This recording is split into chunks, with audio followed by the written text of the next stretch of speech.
అందరికీ నమస్కారం. నేను మీ జినిత. సో ఈ మధ్య కాలంలో సోషల్ మీడియాలో ఒకటే న్యూస్ ఉంది. ఏంటి అనంటే కలకత్తాలో ఒక కాలేజ్‌లో జరిగిన ఇన్సిడెంట్. మరి దానికి సంబంధించి కొత్త కొత్త మలుపులైతే ఈరోజు మనకి వెలుగులోకి వచ్చాయని చెప్పాలి. ఇన్ని రోజులు ఎలాంటి క్లారిటీ లేకుండా కొనసాగుతున్న ఈ కేసులో ఈరోజు కొత్త మలుపులొచ్చాయి. మరి దీనికి సంబంధించి ప్రస్తుతం ప్రశాంత్ గారు మనతో మాట్లాడతారు. సో ప్రశాంత్ గారు హాయ్. మెయిన్ మనకు ప్రజెంట్ అంటే ఎప్పటి నుండో మనకు తెలుస్తున్న విషయం ఏంటంటే సంజయ్ రాయ్ నిందితుడు సంజయ్ రాయ్ అని అనుకున్నాము.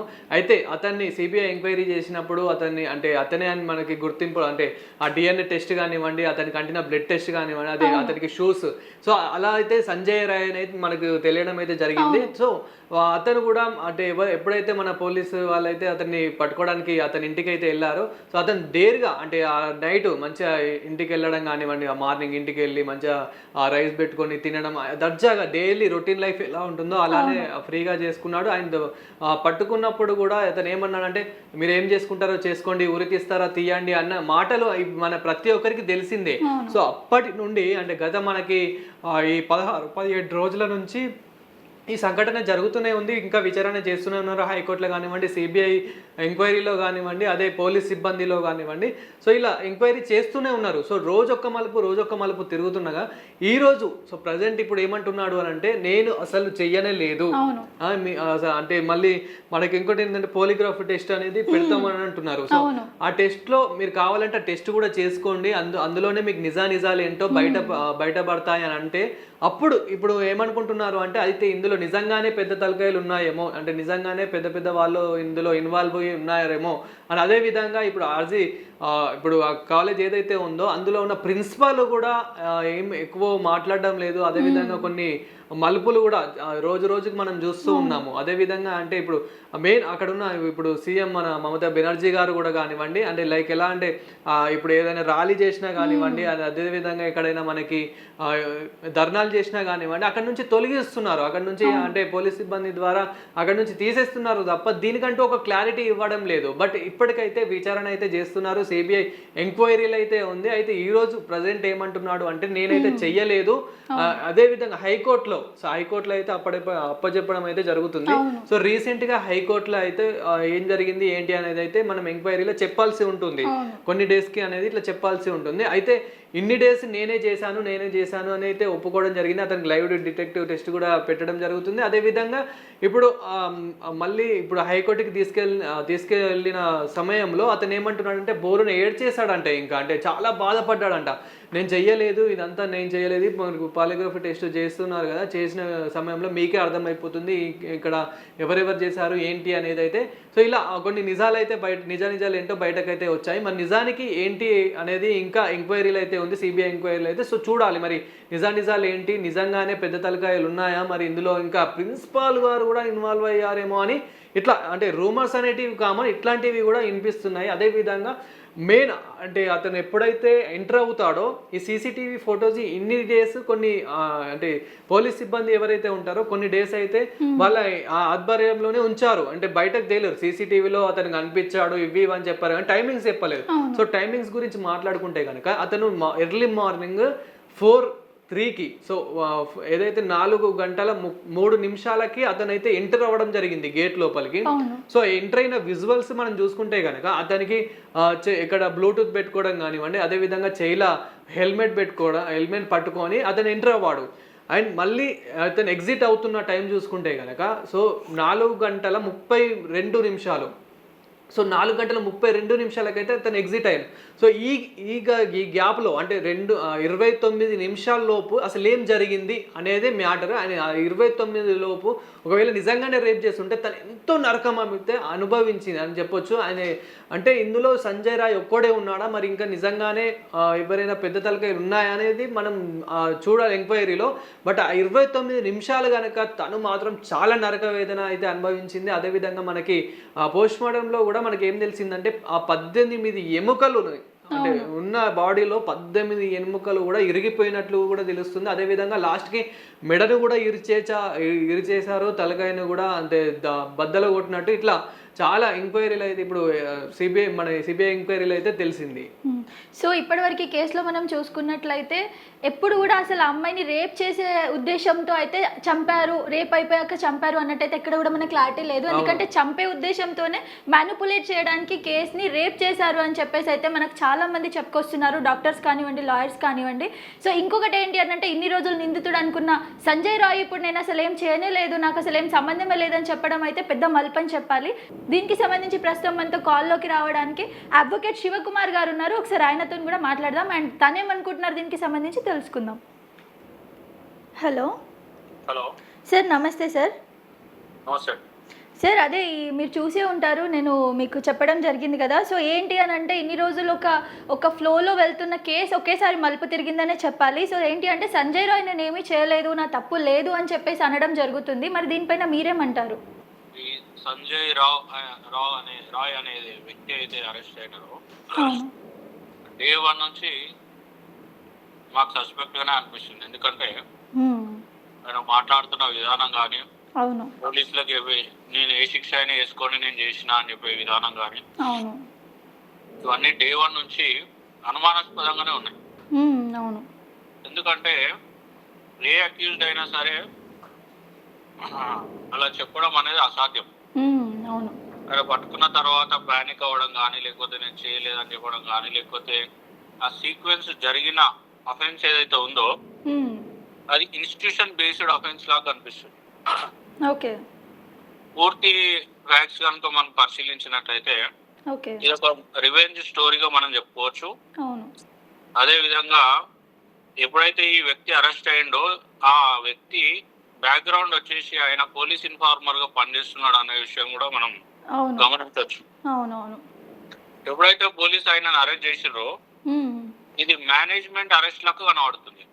ఓకే, మేనేజ్డ్ అరెస్ట్ అంటే ఏదైనా నేరం జరిగినప్పుడు జనరల్ గా విఐపీస్ యాక్సిడెంట్ చేసిపోతా ఉంటారు.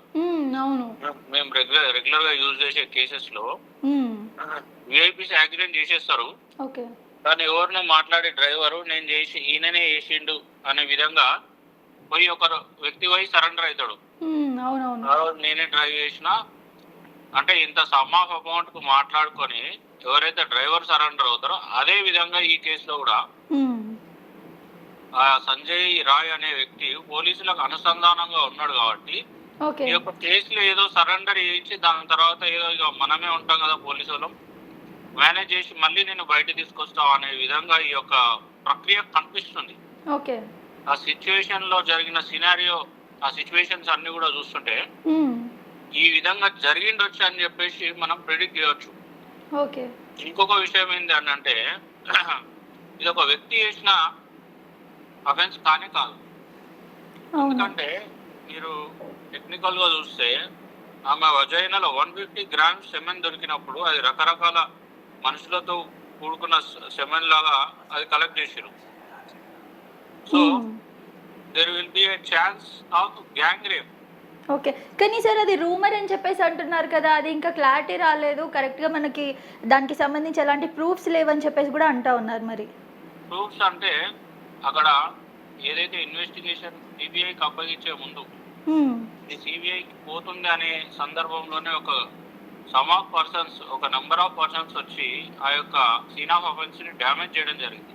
అవును, సీన్ ఆఫ్ అఫెన్స్ ని డ్యామేజ్ చేసిన కోణం కానీ, ఈ వ్యక్తి అరెస్ట్ అయిన కోణం కానీ, ఈ వ్యక్తి చెప్పే సమాధానాలు కానీ, పోలిగ్రాఫ్ టెస్ట్ బేస్ చేసుకొని ఇప్పుడు చెప్తున్న సమాధానాలు బేస్ చేసుకుంటే అదొక ఇన్స్టిట్యూషన్ లో so and so illegal activities జరుగుతున్న సందర్భంలో ఈ యొక్క వ్యక్తి ఎదిరించిన సందర్భంలో, లేకపోతే పాత పర్సనల్ గడ్జెస్ లో నుంచి వచ్చిన రివెంజ్ లో భాగంగానే ఈ రేప్ అండ్ మర్డర్ కూడా జరిగింది. ఈ రేప్ అనే ఒక కారణం ఎందుకు వచ్చిందంటే, రేప్ అనే ఒక సిచ్యువేషన్ ఎందుకు తీసుకొచ్చినారంటే అటెన్షన్ డైవర్ట్ చేయడానికి.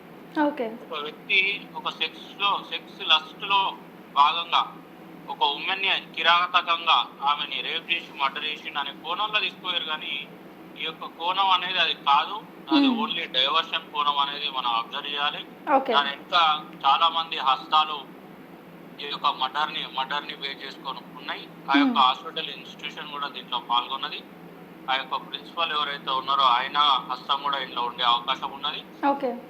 హాస్పిటల్లో జరుగుతున్న ఇంకొక బ్లాక్ ఏదైతే నడుస్తుందో బ్లాక్ మార్కెట్ కానీ, లేకపోతే ఆర్గాన్ అవును. ఎక్స్పోర్ట్ అండ్ ఇంపోర్ట్స్ కానీ, లేకపోతే ఆర్గాన్ మాఫియా కానీ, అట్లాంటి గ్యాంగ్ ఈ యొక్క అమ్మాయిని ఈమె ఎక్కడైతే ఎవిడెన్స్ బయట పెడుతుందో, ఏం చేస్తుందో, మాకు సంబంధించిన ఈ యొక్క అంశాన్ని ఎక్కడ కూడా లీక్ కాకుండా అటెన్షన్ డైవర్ట్ చేయడానికి ఆమెను క్లోజ్ చేసి అదే విధంగా ఒక రేప్ జరిగిందనే ఒక కోణాన్ని చిత్రీకరించి ఈ యొక్క అటెన్షన్ని డైవర్ట్ చేసినట్టుగా కనిపిస్తాం.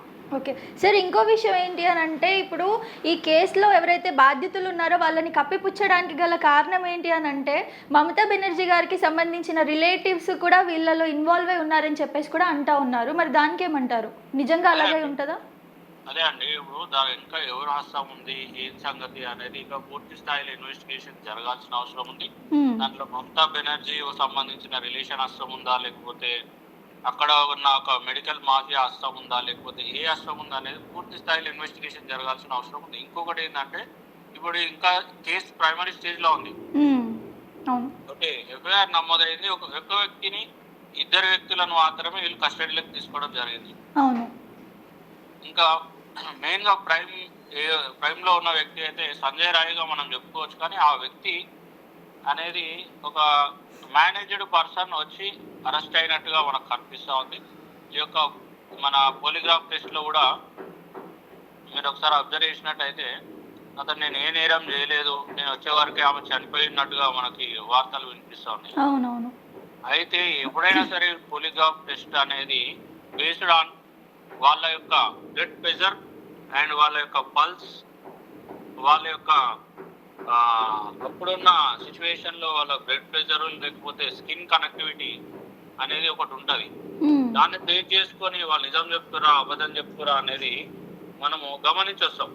అంటే వాళ్ళ యొక్క గ్రాఫ్ ఎలా ఉంది, పానిక్ అవుతున్నారా, మనం వాళ్ళు పెట్టిన ఒక ఎలక్ట్రానిక్ డివైజెస్ ఎలా ఉంటాయంటే మన యొక్క పల్స్ రేటింగ్ ఎలా ఉంది, నార్మల్ గా ఎలా ఉంది, మనం క్వశ్చన్ చేసినప్పుడు ఎలా ఉంది, వాళ్ళ యొక్క హార్ట్ బీట్ ఎట్లా కొట్టుకుంటుంది, వాళ్ళ యొక్క రెస్పిరేటరీ సిస్టమ్ ఈ క్వశ్చన్ అడిగినప్పుడు ఎట్లా పనిచేస్తుంది అనే దాన్ని బేస్ చేసుకొని ఈ యొక్క పాలిగ్రాఫ్ ఆ గ్రాఫ్ ఏదైతే వస్తుందో ఆ గ్రాఫ్ ని బేస్ చేసుకొని వీళ్ళు నిజం చెప్తారా అబద్ధం చెప్తారా అనే ఒక కోణంలో ఇన్వెస్టిగేషన్ కొనసాగుతుంది.